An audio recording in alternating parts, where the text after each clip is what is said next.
जहन 17 अध्याय जीशुक महाजाजकीय प्रार्थना।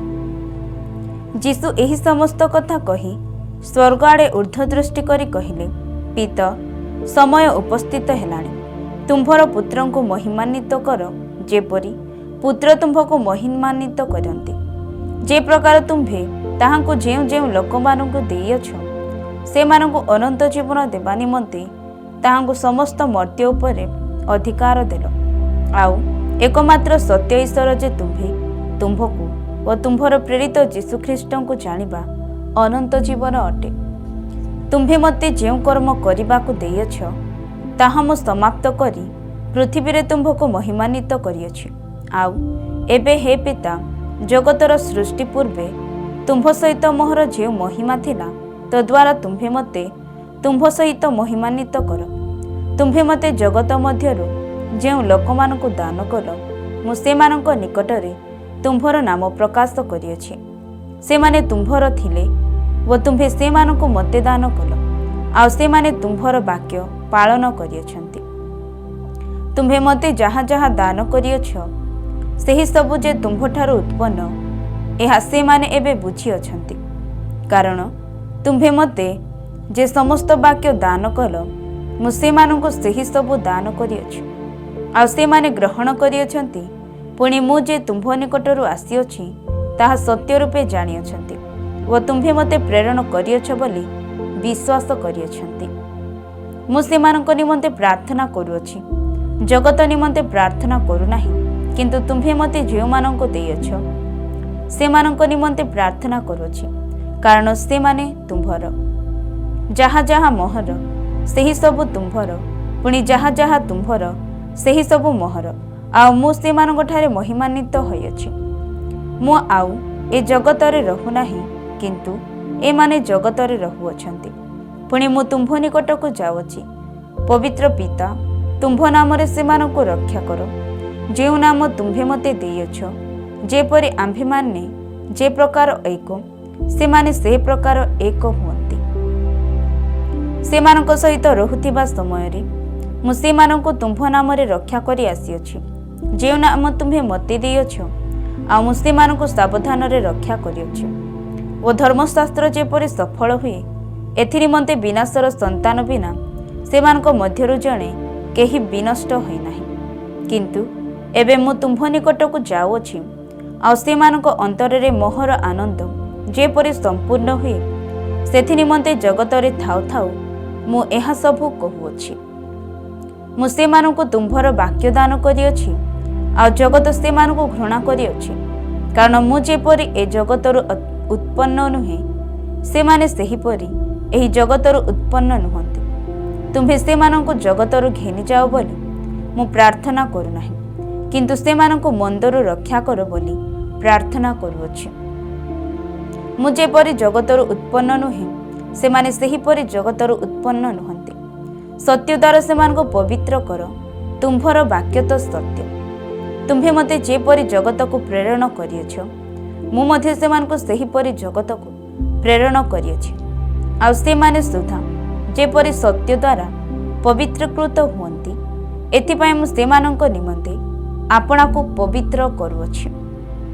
मु केवल एमानक निमंते प्रार्थना करू नाही, मात्र एमानक वाक्य द्वारा जे माने मो ठारे विश्वास करंती सेमानक निमंते सुधा प्रार्थना करूअछि, जेपरि सेमाने समस्ते एक हुअन्ति। हे पिता, तुम्भे जे प्रकार मो ठारे अछ व मु तुम्भ ठारे अछि, सेमाने मध्ये से प्रकार आम्भमानक ठारे रुहन्तु, जेपरि तुम्भे मते प्रेरण कल बोली जगत विश्वास करे। आउ तुम्भे मते जे महिमा देइअछ, मु सेमानक ताहा देइअछि, जेपरि आम्भे माने जे प्रकार एक, सेमाने से प्रकार एक हुअन्ति। मु सेमानक ठारे आउ तुम्भे, मु सेमानक ठारे आउ तुम्भे मो ठारे, जेपरि सेमाने सिद्ध होई एक हुअन्ति, जेपरि जगत बुझिबो जे तुम्भे मते प्रेरण कल, पुणी मते जे प्रकार प्रेम कल, सेमानकु मध्य से प्रकार प्रेम कल। हे पिता, तुम्भे मते जेउ मानकु देइअछ, मु जेउ ठारे थाए सेमाने मध्य जेपरि सेही ठारे मोहर सहित रहिबे, व जगतर पतन पूर्वे तुम्भे मते प्रेम करिथिबारु ମୋତେ ଯେଉଁ ମହିମା ଦେଇଅଛ ମୋହର ସେହି ମହିମା ସେମାନେ ଯେପରି ଦେଖିବେ ଏହା ମୋହର ଇଚ୍ଛା। ହେ ଧାର୍ମିକ ପିତା, ଜଗତ ତୁମ୍ଭକୁ ଜାଣି ନାହିଁ, କିନ୍ତୁ ମୁଁ ତୁମ୍ଭକୁ ଜାଣିଅଛି। ଆଉ ତୁମ୍ଭେ ଯେ ମୋତେ ପ୍ରେରଣ କଲ ତାହା ଏମାନେ ଜାଣିଅଛନ୍ତି। ପୁଣି ତୁମ୍ଭେ ମୋତେ ଯେଉଁ ପ୍ରେମରେ ପ୍ରେମ କଲ ତାହା ଯେପରି ସେମାନଙ୍କଠାରେ ଥାଏ ଓ ମୁଁ ସେମାନଙ୍କଠାରେ ରହେ, ଏ ନିମନ୍ତେ ମୁଁ ସେମାନଙ୍କୁ ତୁମ୍ଭ ନାମ ଜଣାଇଅଛି ଓ ଜଣାଇବି। ଜହନ 18 ଅଧ୍ୟାୟ। ଯୀଶୁ ଶତ୍ରୁ ହସ୍ତରେ ସମର୍ପିତ। ଯୀଶୁ ଏହି ସବୁ କଥା କହି ଆପଣ ଶିଷ୍ୟମାନଙ୍କ ସହିତ କିଦ୍ରୋନ ଜଳର ଆର ପାଖକୁ ବାହାରିଗଲେ। ସେଠାରେ ଗୋଟିଏ ଉଦ୍ୟାନ ଥିଲା, ଆଉ ସେ ଓ ତାଙ୍କ ଶିଷ୍ୟମାନେ ସେଥିରେ ପ୍ରବେଶ କଲେ। ଯେଉଁ ଯିହୁଦା ତାହାଙ୍କୁ ଶତ୍ରୁ ହସ୍ତରେ ସମର୍ପଣ କଲା ସେ ମଧ୍ୟ ସେହି ସ୍ଥାନ ଜାଣିଥିଲା, କାରଣ ଯୀଶୁ ଅନେକ ଥର ଆପଣ ଶିଷ୍ୟମାନଙ୍କ ସହିତ ସେ ସ୍ଥାନକୁ ଯାଉଥିଲେ। ଅତଏବ ଯିହୁଦା ସୈନ୍ୟ ଦଳ ପୁଣି ପ୍ରଧାନ ଯାଜକ ଓ ଫାରୁସୀମାନଙ୍କଠାରୁ ପ୍ରାପ୍ତ ପଦାତିକମାନଙ୍କୁ ଘେନି ବତୀ, ମଶାଲ ଓ ଅସ୍ତ୍ରଶସ୍ତ୍ର ଧରି ସେଠାକୁ ଆସିଲା। ସେଥିରେ ଯୀଶୁ ତାହାଙ୍କ ପ୍ରତି ଯାହା ଯାହା ଘଟିବାକୁ ଯାଉଅଛି ସେହି ସବୁ ଜାଣି ଆଗକୁ ଯାଇ ସେମାନଙ୍କୁ ପଚାରିଲେ, ତୁମ୍ଭେମାନେ କାହାକୁ ଖୋଜୁଅଛ? ସେମାନେ ତାହାଙ୍କୁ ଉତ୍ତର ଦେଲେ, ନାଜରିତୀୟ ଯୀଶୁଙ୍କୁ। ସେ ସେମାନଙ୍କୁ କହିଲେ, ମୁଁ ସେହି। ଯେଉଁ ଯିହୁଦା ତାହାଙ୍କୁ ଶତ୍ରୁ ହସ୍ତରେ ସମର୍ପଣ କଲା ସେ ମଧ୍ୟ ସେମାନଙ୍କ ସାଙ୍ଗରେ ଠିଆ ହୋଇଥିଲା। ଯୀଶୁ ଯେତେବେଳେ ସେମାନଙ୍କୁ କହିଲେ, ମୁଁ ସେହି, ସେତେବେଳେ ସେମାନେ ପଛକୁ ହଟିଯାଇ ଭୂମିରେ ପଡ଼ିଗଲେ। ସେଥିରେ ସେ ସେମାନଙ୍କୁ ଆଉ ଥରେ ପଚାରିଲେ, ତୁମ୍ଭେମାନେ କାହାକୁ ଖୋଜୁଅଛ? ସେମାନେ କହିଲେ, ନାଜରିତୀୟ ଯୀଶୁଙ୍କୁ। ଯୀଶୁ ଉତ୍ତର ଦେଲେ, ମୁଁ ଯେ ସେହି, ଏହା ତ ମୁଁ ତୁମ୍ଭକୁ ଜଣାଇ କହିଲି। ଏଣୁ ଯଦି ତୁମ୍ଭେମାନେ ମୋତେ ଖୋଜୁଅଛ ତାହେଲେ ଏମାନଙ୍କୁ ଯିବା ପାଇଁ ଛାଡ଼ିଦିଅ। ସେ ଏହା କହିଲେ ଯେପରି ତାହାଙ୍କ ଉକ୍ତ ଏହି ବାକ୍ୟ ସଫଳ ହୁଏ, ତୁମ୍ଭେ ମୋତେ ଯେଉଁମାନଙ୍କୁ ଦେଇଅଛ ସେମାନଙ୍କ ମଧ୍ୟରୁ ମୁଁ ଜଣକୁ ସୁଦ୍ଧା ହରାଇ ନାହିଁ। ସିମୋନ ପିତର ପାଖରେ ଖଣ୍ଡା ଥିବାରୁ ସେ ତାହା ବାହାର କରି ମହାଯାଜକଙ୍କ ଦାସକୁ ଆଘାତ କଲେ ଓ ତାହାର ଡାହାଣ କାନ କାଟି ପକାଇଲେ। ସେହି ଦାସର ନାମ ମାଲକ। ସେଥିରେ ଯୀଶୁ ପିତରଙ୍କୁ କହିଲେ, ଖଣ୍ଡା ଖାପରେ ରଖ। ପିତା ମୋତେ ଯେଉଁ ପାତ୍ର ଦେଇଅଛନ୍ତି ମୁଁ କ'ଣ ସେଥିରୁ ପାନ କରିବି ନାହିଁ? ହାନାନଙ୍କ ସମ୍ମୁଖରେ ଯୀଶୁ। ଏହାପରେ ସୈନ୍ୟଦଳ ପ୍ରଧାନ ସେନାପତି ପୁଣି ଯିହୁଦୀମାନଙ୍କର ପଦାତିକମାନେ ଯୀଶୁଙ୍କୁ ଧରିଲେ ଓ ତାହାଙ୍କୁ ବାନ୍ଧି ପ୍ରଥମେ ହାନାନଙ୍କ ନିକଟକୁ ଘେନିଗଲେ, କାରଣ ସେ ସେହି ବର୍ଷର ମହାଯାଜକ କୟାଫାଙ୍କର ଶ୍ୱଶୁର ଥିଲେ। ଲୋକସାଧାରଣଙ୍କ ନିମନ୍ତେ ଜଣେ ମରିବା ମଙ୍ଗଳଜନକ ବୋଲି ଯିହୁଦୀମାନଙ୍କୁ ଯେ ପରାମର୍ଶ ଦେଇଥିଲେ, ଏ ସେହି କାୟାଫା। ଯୀଶୁଙ୍କୁ ପିତରଙ୍କ ଅସ୍ୱୀକାର। ସିମୋନ ପିତର ଓ ଆଉ ଜଣେ ଶିଷ୍ୟ ଯୀଶୁଙ୍କ ପଛେ ପଛେ ଯାଉଥିଲେ। ସେହି ଶିଷ୍ୟ ମହାଯାଜକଙ୍କର ପରିଚିତ ଥିଲେ ଓ ଯୀଶୁଙ୍କ ସହିତ ମହାଯାଜକଙ୍କ ପ୍ରାଙ୍ଗଣରେ ପ୍ରବେଶ କଲେ। କିନ୍ତୁ ପିତର ବାହାରେ ଦ୍ୱାର ନିକଟରେ ଠିଆ ହୋଇ ରହିଲେ। ଅତଏବ ସେହି ଯେଉଁ ଅନ୍ୟ ଶିଷ୍ୟ ମହାଯାଜକଙ୍କ ପରିଚିତ ଥିଲେ ସେ ବାହାରକୁ ଯାଇ ଦ୍ୱାର ରକ୍ଷିକାକୁ କହି ପିତରଙ୍କୁ ଭିତରକୁ ଆଣିଲେ। ସେଥିରେ ସେହି ଦ୍ୱାର ରକ୍ଷିକା ଦାସୀ ପିତରଙ୍କୁ କହିଲା, ତୁମ୍ଭେ ମଧ୍ୟ କ'ଣ ଏହି ଲୋକର ଶିଷ୍ୟମାନଙ୍କ ମଧ୍ୟରୁ ଜଣେ ନୁହଁ? ସେ କହିଲେ, ମୁଁ ନୁହେଁ। ଶୀତ ହେତୁ ଦାସ ଓ ପଦାତିକମାନେ ଅଙ୍ଗାର ଜାଳି ସେଠାରେ ଠିଆ ହୋଇ ନିଆଁ ପୋଉଥିଲେ। ପିତର ମଧ୍ୟ ସେମାନଙ୍କ ସାଙ୍ଗରେ ଠିଆ ହୋଇ ନିଆଁ ପୋଉଥିଲେ। ଯୀଶୁଙ୍କୁ ମହାଯାଜକଙ୍କ ପ୍ରଶ୍ନ। ଇତିମଧ୍ୟରେ ମହାଯାଜକ ଯୀଶୁଙ୍କୁ ତାହାଙ୍କ ଶିଷ୍ୟମାନଙ୍କ ବିଷୟରେ ଓ ତାହାଙ୍କ ଶିକ୍ଷା ସମ୍ବନ୍ଧରେ ପଚାରିଲେ। ଯୀଶୁ ତାହାଙ୍କୁ ଉତ୍ତର ଦେଲେ, ମୁଁ ଜଗତ ନିକଟରେ ପ୍ରକାଶରେ କଥା କହିଅଛି। ଯେଉଁଠାରେ ସମସ୍ତ ଯିହୁଦୀ ଏକତ୍ର ହୁଅନ୍ତି, ଏପରି ସମାଜ ଗୃହ ଓ ମନ୍ଦିରରେ ମୁଁ ସର୍ବଦା ଶିକ୍ଷା ଦେଇଅଛି। ମୁଁ ଗୋପନରେ କିଛି କହିନାହିଁ। ମୋତେ କାହିଁକି ପଚାରୁଅଛନ୍ତି? ମୁଁ ସେମାନଙ୍କୁ କ'ଣ କହିଅଛି? ଯେଉଁମାନେ ଶୁଣିଅଛନ୍ତି ସେମାନଙ୍କୁ ପଚାରନ୍ତୁ। ଦେଖନ୍ତୁ, ମୁଁ ଯାହା ଯାହା କହିଅଛି ସେମାନେ ସେହି ସବୁ ଜାଣନ୍ତି। ସେ ଏହା କହିବାରୁ ପଦାତିକମାନଙ୍କ ମଧ୍ୟରୁ ପାଖରେ ଠିଆ ହୋଇଥିବା ଜଣେ ଯୀଶୁଙ୍କୁ ଚାପୁଡ଼ା ମାରି କହିଲା, ତୁ ମହାଯାଜକଙ୍କୁ ଏପରି ଉତ୍ତର ଦେଉଅଛୁ? ଯୀଶୁ ତାଙ୍କୁ ଉତ୍ତର ଦେଲେ, ଯଦି ମୁଁ ମନ୍ଦ କହିଲି ତାହାହେଲେ ମନ୍ଦର ପ୍ରମାଣ ଦିଅ, କିନ୍ତୁ ଯଦି ଭଲ କହିଲି ତାହାହେଲେ କାହିଁକି ମୋତେ ମାରୁଅଛ? ସେଥିରେ ହାନାନ ତାହାଙ୍କୁ ବନ୍ଧା ହୋଇଥିବା ଅବସ୍ଥାରେ ମହାଯାଜକ କୟାଫାଙ୍କ ନିକଟକୁ ପଠାଇଦେଲେ। ଯୀଶୁଙ୍କୁ ପିତରଙ୍କର ପୁନର୍ବାର ଅସ୍ୱୀକାର।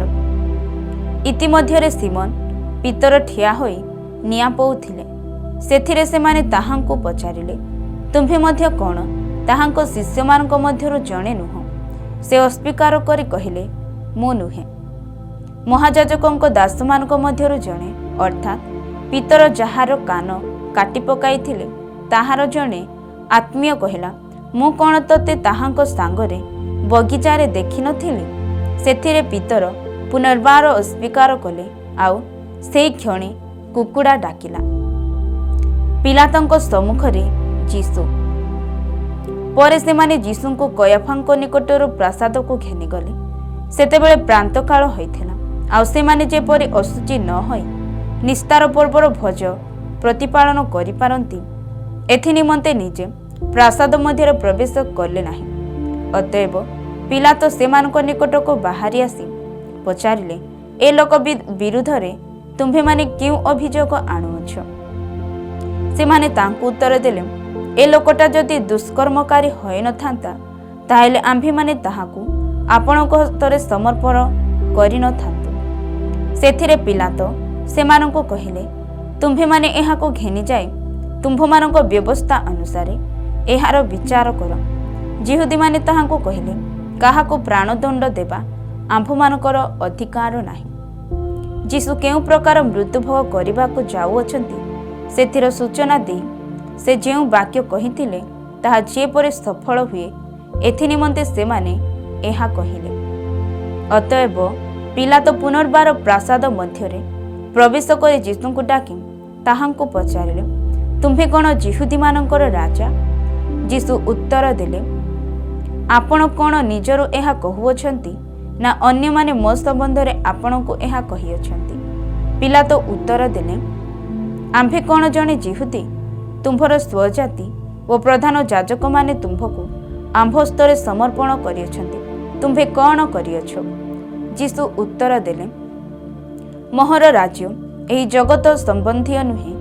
ଯଦି ମୋହର ରାଜ୍ୟ ଏହି ଜଗତ ସମ୍ବନ୍ଧୀୟ ହୋଇଥାନ୍ତା ତାହେଲେ ମୁଁ ଯେପରି ଯିହୁଦୀମାନଙ୍କ ହସ୍ତରେ ସମର୍ପିତ ନ ହୁଅନ୍ତି, ସେଥିପାଇଁ ମୋହର ପରିଚାରକମାନେ ଯୁଦ୍ଧ କରନ୍ତି।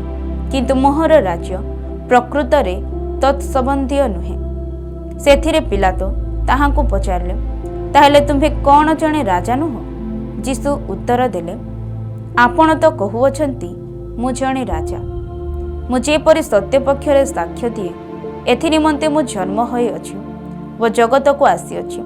ଯେ କେହି ସତ୍ୟର ସନ୍ତାନ ସେ ମୋହର କଥା ଶୁଣେ। ପିଲାତ ତାହାଙ୍କୁ କହିଲେ, ସତ୍ୟ କ'ଣ? ଏହା କହି ସେ ପୁଣି ଯିହୁଦୀମାନଙ୍କ ନିକଟକୁ ବାହାରକୁ ଯାଇ ସେମାନଙ୍କୁ କହିଲେ, ଆମ୍ଭେ ଏହାଠାରେ କୌଣସି ଦୋଷ ପାଉନାହୁଁ ଯୀଶୁଙ୍କୁ ପ୍ରାଣଦଣ୍ଡ। କିନ୍ତୁ ଆମେ ଯେ ନିସ୍ତାର ପର୍ବ ସମୟରେ ତୁମ୍ଭମାନଙ୍କ ନିମନ୍ତେ ଜନକୁ ମୁକ୍ତ କରିଦେଉ, ଏହା ତୁମ୍ଭମାନଙ୍କ ରୀତି ଅଛି। ଅତଏବ ଯିହୁଦୀମାନଙ୍କ ରାଜାଙ୍କୁ ଆମ୍ଭେ ତୁମ୍ଭମାନଙ୍କ ନିମନ୍ତେ ମୁକ୍ତ କରିଦେବୁ ବୋଲି କ'ଣ ତୁମ୍ଭମାନଙ୍କର ଇଚ୍ଛା? ସେଥିରେ ସେମାନେ ପୁନର୍ବାର ଚିତ୍କାର କରି କହିଲେ, ଏ ଲୋକଟାକୁ ନୁହେଁ, କିନ୍ତୁ ବାରବାକୁ। ଏହି ବାରବା ଜଣେ ଡକାୟତ ଥିଲା। ଯୋହନ 19 ଅଧ୍ୟାୟ। ଅତଏବ ପିଲାତ ଯୀଶୁଙ୍କୁ ଘେନିଯାଇ କରଡ଼ା ପ୍ରହାର କରାଇଲେ। ପୁଣି ସୈନ୍ୟମାନେ କଣ୍ଟାର ମୁକୁଟ ବନାଇ ତାହାଙ୍କ ମସ୍ତକରେ ଦେଲେ ଓ ତାହାକୁ କୃଷ୍ଣଲୋହିତ ବର୍ଣ୍ଣର ବସ୍ତ୍ର ପିନ୍ଧାଇଲେ।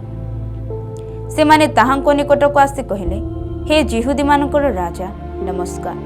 ପୁଣି ସେମାନେ ତାହାଙ୍କୁ ଚାପୁଡ଼ା ମାରିବାକୁ ଲାଗିଲେ। ପିଲାତ ପୁନର୍ବାର ବାହାରକୁ ଯାଇ ସେମାନଙ୍କୁ କହିଲେ, ଦେଖ, ଆମ୍ଭେ ଯେ ତାହାଠାରେ କୌଣସି ଦୋଷ ପାଉନାହୁଁ, ଏହା ଯେପରି ତୁମ୍ଭେମାନେ ଜାଣିବ, ଏଥିନିମନ୍ତେ ଆମ୍ଭେ ତାହାକୁ ତୁମ୍ଭମାନଙ୍କ ନିକଟକୁ ବାହାର କରି ଆଣୁଅଛୁ। ସେଥିରେ ଯୀଶୁ ସେହି କଣ୍ଟାର ମୁକୁଟ ଓ କୃଷ୍ଣଲୋହିତ ବର୍ଣ୍ଣର ବସ୍ତ୍ରରେ ପରିହିତ ହୋଇ ବାହାରକୁ ଆସିଲେ। ପିଲାତ ସେମାନଙ୍କୁ କହିଲେ, ଦେଖ ସେହି ଲୋକ। ସେଥିରେ ପ୍ରଧାନ ଯାଜକ ଓ ପଦାତିକମାନେ ତାହାଙ୍କୁ ଦେଖି ଚିତ୍କାର କରି କହିଲେ, କ୍ରୁଶରେ ଚଢ଼ାଅ, କ୍ରୁଶରେ ଚଢ଼ାଅ। ପିଲାତ ସେମାନଙ୍କୁ କହିଲେ, ତୁମ୍ଭେମାନେ ତାହାକୁ ଘେନିଯାଇ କ୍ରୁଶରେ ଚଢ଼ାଅ, କାରଣ ଆମ୍ଭେ ତାହାଠାରେ କୌଣସି ଦୋଷ ପାଉନାହୁଁ। ଯିହୁଦୀମାନେ ତାହାଙ୍କୁ ଉତ୍ତର ଦେଲେ, ଆମ୍ଭମାନଙ୍କର ଗୋଟିଏ ବ୍ୟବସ୍ଥା ଅଛି ଓ ସେହି ବ୍ୟବସ୍ଥା ଅନୁସାରେ ସେ ପ୍ରାଣଦଣ୍ଡର ଯୋଗ୍ୟ, କାରଣ ସେ ନିଜକୁ ଈଶ୍ୱରଙ୍କ ପୁତ୍ର ବୋଲି କହିଅଛି। ସେଥିରେ ପିଲାତ ଏହି କଥା ଶୁଣି ଅଧିକ ଭୀତ ହେଲେ। ପୁଣି ସେ ପୁନର୍ବାର ପ୍ରାସାଦରେ ପ୍ରବେଶ କରି ଯୀଶୁଙ୍କୁ ପଚାରିଲେ, ତୁମ୍ଭେ କେଉଁଠାରୁ ଆସିଅଛ? କିନ୍ତୁ ଯୀଶୁ ତାଙ୍କୁ ଉତ୍ତର ଦେଲେ ନାହିଁ। ସେଥିରେ ପିଲାତ ତାହାଙ୍କୁ କହିଲେ, ଆମ୍ଭକୁ କଥା କହୁନାହଁ? ତୁମ୍ଭକୁ ମୁକ୍ତ କରିବାର ଆମ୍ଭର ଅଧିକାର ଅଛି ଓ ତୁମ୍ଭକୁ କ୍ରୁଶରେ ଚଢ଼ାଇବାକୁ ଆମ୍ଭର ଅଧିକାର ଅଛି, ଏହା କି ତୁମ୍ଭେ ଜାଣୁନାହଁ? ଯୀଶୁ ଉତ୍ତର ଦେଲେ, ଯଦି ଉର୍ଦ୍ଧ୍ୱରୁ ଆପଣଙ୍କୁ ଦତ୍ତ ହୋଇନଥାନ୍ତା, ତାହେଲେ ମୋ ବିରୁଦ୍ଧରେ ଆପଣଙ୍କର କୌଣସି ଅଧିକାର ନଥାନ୍ତା। ଏଣୁ ଯେ ମୋତେ ଆପଣଙ୍କ ହସ୍ତରେ ସମର୍ପଣ କରିଅଛି, ତାହାର ପାପ ଗୁରୁତର। ସେଥିରେ ପିଲାତ ତାହାଙ୍କୁ ମୁକ୍ତ କରିବାକୁ ଚେଷ୍ଟା କଲେ।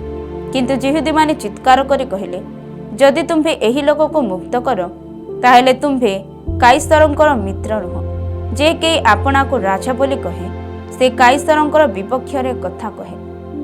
ଅତଏବ ପିଲାତ ଏହି ସମସ୍ତ କଥା ଶୁଣି ଯୀଶୁଙ୍କୁ ବାହାର କରି ଆଣି ପ୍ରସ୍ତର ମଣ୍ଡପ, ଯାହାକୁ ଏବ୍ରୀ ଭାଷାରେ ଗୋଲଗଥା ବୋଲି କହନ୍ତି, ସେହି ସ୍ଥାନରେ ବିଚାର ସ୍ଥାନରେ ଉପବିଷ୍ଟ କଲେ। ସେହିଦିନ ନିସ୍ତାର ପର୍ବର ଆୟୋଜନ ଦିନ, ଆଉ ସେତେବେଳେ ସକାଳ ପ୍ରାୟ 6 ଘଣ୍ଟା ହୋଇଥିଲା। ପୁଣି ସେ ଯିହୁଦୀମାନଙ୍କୁ କହିଲେ, ଦେଖ ତୁମ୍ଭମାନଙ୍କ ରାଜା। ସେଥିରେ ସେମାନେ ଚିତ୍କାର କଲେ, ତାହାକୁ ବଧ କର, ବଧ କର, କ୍ରୁଶରେ ଚଢ଼ାଅ। ପିଲାତ ସେମାନଙ୍କୁ କହିଲେ, ଆମ୍ଭେ କ'ଣ ତୁମ୍ଭମାନଙ୍କ ରାଜାଙ୍କୁ କ୍ରୁଶରେ ଚଢ଼ାଇବା? ପ୍ରଧାନ ଯାଜକମାନେ ଉତ୍ତର ଦେଲେ, କାଇସରଙ୍କ ବିନା ଆମ୍ଭମାନଙ୍କ ଆଉ ରାଜା ନାହିଁ। ସେଥିରେ ସେ ଯେପରି କ୍ରୁଶରେ ଚଢ଼ାଯାଆନ୍ତି, ଏଥିନିମନ୍ତେ ସେ ତାହାଙ୍କୁ ସେମାନଙ୍କ ଇଚ୍ଛାନୁସାରେ ସମର୍ପଣ କଲେ। ଯୀଶୁଙ୍କ କ୍ରୁଶବିଦ୍ଧ। ତହିଁରେ ସେମାନେ ଯୀଶୁଙ୍କୁ ଘେନିଗଲେ, ଆଉ ଯୀଶୁ ଆପେ କ୍ରୁଶ ବହି କପାଳସ୍ଥଳକ ନାମକ ସ୍ଥାନ, ଯାହାକୁ ଏବ୍ରୀ ଭାଷାରେ ଗୋଲଗଥା ବୋଲି କହନ୍ତି, ସେଠାକୁ ବାହାରିଗଲେ। ସେଠାରେ ସେମାନେ ତାହାଙ୍କୁ କ୍ରୁଶରେ ଚଢ଼ାଇଲେ ଓ ତାହାଙ୍କ ସହିତ ଆଉ 2 ଜଣଙ୍କୁ ଚଢ଼ାଇଲେ, 2 ପାଖରେ 2 ଜଣଙ୍କୁ ଓ ମଝିରେ ଯୀଶୁଙ୍କୁ। ଆଉ ପିଲାତ ଗୋଟିଏ ଅଭିଯୋଗର ପତ୍ର ମଧ୍ୟ ଲେଖି କ୍ରୁଶ ଉପରେ ଲଗାଇଦେଲେ। ସେଥିରେ ଲେଖା ହୋଇଥିଲା, ନାଜରେତୀୟ ଯୀଶୁ, ଯିହୁଦୀମାନଙ୍କର ରାଜା। ଯିହୁଦୀମାନଙ୍କ ମଧ୍ୟରୁ ଅନେକ ଏହି ଅଭିଯୋଗ ପତ୍ର ପାଠ କଲେ, କାରଣ ଯେଉଁ ସ୍ଥାନରେ ଯୀଶୁଙ୍କୁ କ୍ରୁଶରେ ଚଢ଼ାଯାଇଥିଲା, ତାହା ନଗରର ନିକଟରେ ଥିଲା। ପୁଣି ସେହି ପତ୍ର ଏବ୍ରୀ, ଲାଟିନ୍ ଓ ଗ୍ରୀକ୍ ଭାଷାରେ ଲେଖା ହୋଇଥିଲା। ତେଣୁ ଯିହୁଦୀମାନଙ୍କର ପ୍ରଧାନ ଯାଜକମାନେ ପିଲାତଙ୍କୁ କହିଲେ, ଯିହୁଦୀମାନଙ୍କର ରାଜା ବୋଲି ନ ଲେଖି ବରଂ ମୁଁ ଯିହୁଦୀମାନଙ୍କର ରାଜା ବୋଲି ସେ କହିଲା, ଏହା ଲେଖନ୍ତୁ। ପିଲାତ ଉତ୍ତର ଦେଲେ, ଆମ୍ଭେ ଯାହା ଲେଖିଅଛୁ ଲେଖିଅଛୁ। ସୈନ୍ୟମାନେ ଯୀଶୁଙ୍କୁ କ୍ରୁଶରେ ଚଢ଼ାଇଲା ଉତ୍ତାରେ ତାହାଙ୍କ ବସ୍ତ୍ର ଘେନି 4 ଭାଗ କଲେ, ପ୍ରତ୍ୟେକ ସୈନ୍ୟ ପାଇଁ 1 ଭାଗ। ଆଉ ସେମାନେ ତାହାଙ୍କ ଅଙ୍ଗରଖା ମଧ୍ୟ ନେଲେ। ସେହି ଅଙ୍ଗରଖା ସିଲାଇ ନ ହୋଇ ଉପରୁ ତଳ ଯାଏ ସମୁଦାୟ ବୁଣା ହୋଇଥିଲା। ତେଣୁ ସେମାନେ ପରସ୍ପର କହିଲେ, ଏହାକୁ ଚିରିବା ନାହିଁ, କିନ୍ତୁ ଏହାର କାହାର ହେବ, ସେଥିପାଇଁ ଗୁଳିବାଣ୍ଟ କରିବା। ଯେପରି ଧର୍ମଶାସ୍ତ୍ରର ଏହି ବାକ୍ୟ ସଫଳ ହୁଏ, ସେମାନେ ଆପଣା ଆପଣା ମଧ୍ୟରେ ମୋହର ବସ୍ତ୍ର ଭାଗ କଲେ, ପୁଣି ମୋହର ଅଙ୍ଗରଖା ନିମନ୍ତେ ଗୁଳିବାଣ୍ଟ କଲେ। ତେଣୁ ସୈନ୍ୟମାନେ ଏହା ସବୁ କଲେ। କିନ୍ତୁ ଯୀଶୁଙ୍କ କ୍ରୁଶ ନିକଟରେ ତାହାଙ୍କ ମାତା, ତାହାଙ୍କ ମାତାଙ୍କ ଭଗ୍ନୀ, କ୍ଲୋପାଙ୍କ ସ୍ତ୍ରୀ ମରିୟମ ଓ ମଗ୍ଦଲିନୀ ମରିୟମ ଠିଆ ହୋଇଥିଲେ। ଯୀଶୁ ଆପଣା ମାତା ଓ ଯେଉଁ ଶିଷ୍ୟଙ୍କୁ ପ୍ରେମ କରୁଥିଲେ, ତାହାଙ୍କୁ ପାଖରେ ଠିଆ ହୋଇଥିବା ଦେଖି ମାତାଙ୍କୁ କହିଲେ, ଗ ନାରୀ, ଦେଖ ତୁମ୍ଭର ପୁତ୍ର। ତତ୍ପରେ ସେ ସେହି ଶିଷ୍ୟଙ୍କୁ କହିଲେ, ଦେଖ ତୁମ୍ଭର ମାତା। ଆଉ ସେହି ଦଣ୍ଡରୁ ସେହି ଶିଷ୍ୟ ତାହାକୁ ଆପଣା ଗୃହକୁ ଘେନିଗଲେ। ଯୀଶୁଙ୍କ ମୃତ୍ୟୁ। ଏହାପରେ ଯୀଶୁ ଧର୍ମଶାସ୍ତ୍ରର ବାକ୍ୟ ଯେପରି ସଫଳ ହୁଏ ଏଥି ନିମନ୍ତେ ସମସ୍ତ ବିଷୟ ଏବେ ସମାପ୍ତ ହୋଇଅଛି ବୋଲି ଜାଣି କହିଲେ, ମୋତେ ତୃଷା ଲାଗୁଅଛି। ସେଠାରେ ଅମ୍ଳରସ ପରିପୂର୍ଣ୍ଣ ଗୋଟିଏ ପାତ୍ର ଥିଲା। ତେଣୁ ସେମାନେ ଅମ୍ଳରସ ପରିପୂର୍ଣ୍ଣ ଗୋଟିଏ ସ୍ପଞ୍ଜ ଖଣ୍ଡିଏ ଏଜପନଳରେ ଲଗାଇ ତାହାଙ୍କ ମୁଖ ପାଖକୁ ଦେଲେ। ସେଥିରେ ଯୀଶୁ ସେହି ଅମ୍ଳରସ ପାନ କରି କହିଲେ, ସମାପ୍ତ ହେଲା। ଆଉ ସେ ମସ୍ତକ ଅବନତ କରି ପ୍ରାଣତ୍ୟାଗ କଲେ।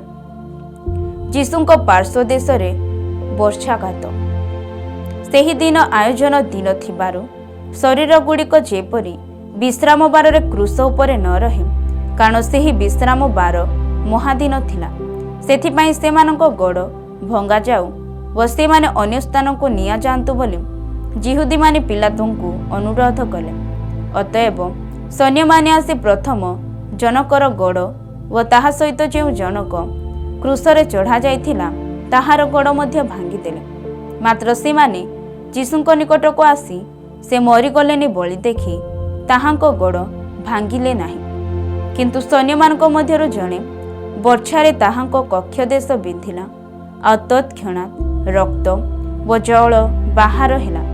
ଯେ ଦେଖିଅଛି ସେ ସାକ୍ଷ୍ୟ ଦେଇଅଛି, ଯେପରି ତୁମ୍ଭେମାନେ ମଧ୍ୟ ବିଶ୍ୱାସ କର, ପୁଣି ତାହାର ସାକ୍ଷ୍ୟ ସତ୍ୟ। ଆଉ ସେ ଯେ ସତ୍ୟ କହୁଅଛି ଏହା ସେ ଜାଣନ୍ତି, କାରଣ ଧର୍ମଶାସ୍ତ୍ରର ଏହି ବାକ୍ୟ ସଫଳ ହେବା ନିମନ୍ତେ ଏ ସମସ୍ତ ବିଷୟ ଘଟିଲା। ତାହାଙ୍କର ଖଣ୍ଡେ ଅସ୍ଥି ଭଗ୍ନ ହେବ ନାହିଁ। ପୁନର୍ବାର ଧର୍ମଶାସ୍ତ୍ରର ଆଉ ଗୋଟିଏ ବାକ୍ୟ ଏହି, ସେମାନେ ଯାହାକୁ ବିଧ କଲେ ତାହାଙ୍କ ପ୍ରତି ଦୃଷ୍ଟିପାତ କରିବେ। ଯୀଶୁଙ୍କ ସମାଧି। ଏହି ସମସ୍ତ ଘଟଣା ପରେ ଯେଉଁ ହାରାମାଥିଆର ଯୋସେଫ ଯୀଶୁଙ୍କର ଜଣେ ଶିଷ୍ୟ ଥିଲେ, କିନ୍ତୁ ଯିହୁଦୀମାନଙ୍କ ଭୟରେ ଗୁପ୍ତ ଭାବରେ ଥିଲେ, ସେ ଯୀଶୁଙ୍କ ଶରୀର ଘେନିଯିବା ନିମନ୍ତେ ପିଲାତଙ୍କୁ ଅନୁରୋଧ କଲେ। ସେଥିରେ ପିଲାତ ଅନୁମତି ଦେଲେ।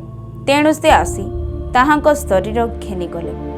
ଯେଉଁ ନିକୋଦିମ ପ୍ରଥମେ ରାତ୍ରିକାଳରେ ତାହାଙ୍କ ନିକଟକୁ ଆସିଥିଲେ, ସେ ମଧ୍ୟ ପ୍ରାୟ 50 ସେର ଗନ୍ଧରସ ମିଶ୍ରିତ ଅଗୁର ଘେନି ଆସିଲେ। ସେମାନେ ଯୀଶୁଙ୍କର ଶରୀର ଘେନି ଯିହୁଦୀମାନଙ୍କର ସମାଧି ଦେବା ରୀତି ଅନୁସାରେ ତାହା ସୁଗନ୍ଧି ଦ୍ରବ୍ୟ ସହିତ ସୂକ୍ଷ୍ମ ବସ୍ତ୍ରରେ ଘୋଡ଼ାଇ ଦେଲେ। ସେ ଯେଉଁ ସ୍ଥାନରେ କ୍ରୁଶରେ ଚଢ଼ା ଯାଇଥିଲେ ସେ ସ୍ଥାନରେ ଗୋଟିଏ ଉଦ୍ୟାନ ଥିଲା, ଆଉ ସେହି ଉଦ୍ୟାନରେ ଗୋଟିଏ ନୂତନ ସମାଧି ଥିଲା। ସେଥିରେ କେହି କେବେ ରଖାଯାଇ ନଥିଲା। ଅତଏବ ଯିହୁଦୀମାନଙ୍କର ଆୟୋଜନ ଦିନ ହେତୁ ସେହି ସ୍ଥାନରେ ସେମାନେ ଯୀଶୁଙ୍କୁ ରଖିଦେଲେ, କାରଣ ସେହି ସମାଧି ନିକଟରେ ଥିଲା।